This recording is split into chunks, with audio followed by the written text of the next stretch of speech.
which inconvenient truth is fucking you up the most?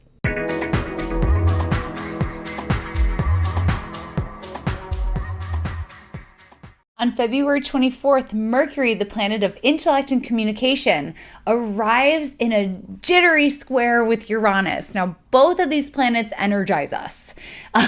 We're going to feel the buzzing happening in our brains and even in our bodies. And particularly if you're a fixed sign who is having a pretty big Uranus transit, Mercury is going to activate that and energize it into being.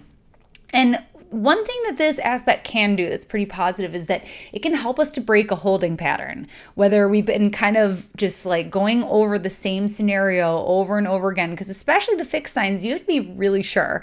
You're going to wait till the last minute to make that big decision.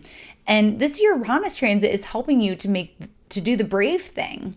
But for the rest of us, for all of us, we're definitely going to feel this, where we're going to feel slightly more energized. We're going to feel like we have one too many shots of espresso. We're going to be buzzing. And what this can do is it can make us do impulsive things where we feel like the pressure of time is upon us and we have to make the decision, or we have to speak up and we have to say something. But with Uranus, it's kind of impulsive. It's kind of, there's a rebellious component to it where you're like, I'm just going to say it, or I'm just going to do it.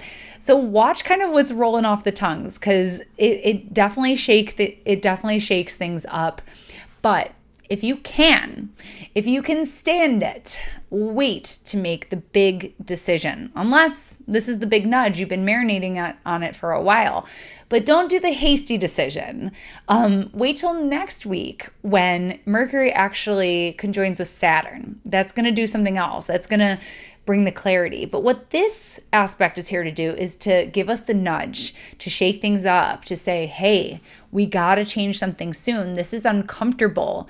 Usually when we have that kind of jittery feeling, it's uncomfortable. It's because there's energy that's stuck. There's energy that needs to move. Squares are usually a little uncomfortable, but on the positive note, we can certainly still get some pretty amazing things from this aspect. You can get a big idea. You could get out of your comfort zone. You could go a little wild for once. Maybe that brings a little bit more energy into your heart and into your mind. You know, this could encourage you to do something as mundane as breaking your routine, going to the museum versus staying at home, and what that does for you. Energetically or mentally or physically. So it could be a really mundane thing that occurs, whether we're just kind of breaking the routine, trying something else,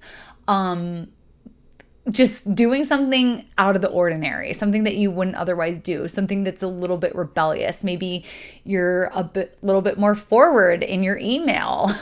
Maybe you decide, you know what, I'm going to leave work early today and go have a pint somewhere. There's going to be something exciting that this brings. Maybe there's some important insight that gets illuminated that's just conveniently outside of your tunnel vision, outside of your blinders, but now it comes to light and you're like, well, what do I do with that now? That kind of changes everything. Well, we have a week to sit on it.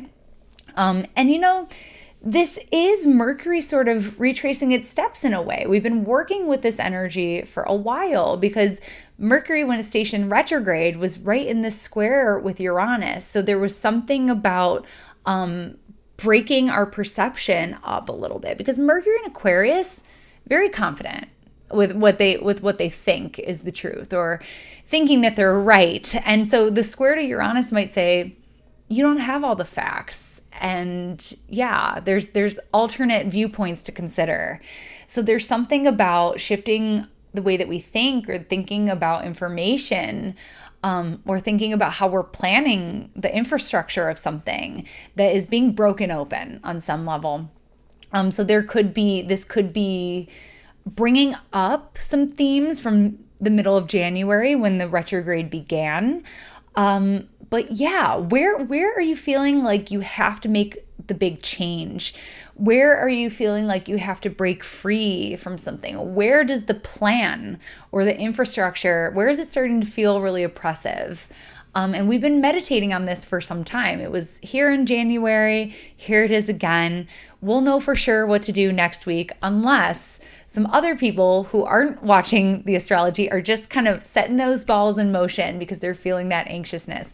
So it'll be our job to respond. But I will catch you next time for Saturn's conjunction with Saturn. Very cool. Hope to see you there. Thank you so much for tuning in with me today. For more astrology in your world, you can connect with me on all platforms at Astro Catherine. You can also check out my website, catherineurban.com, where you can book your year ahead reading and we can see what 2022 has in store for you. Bye.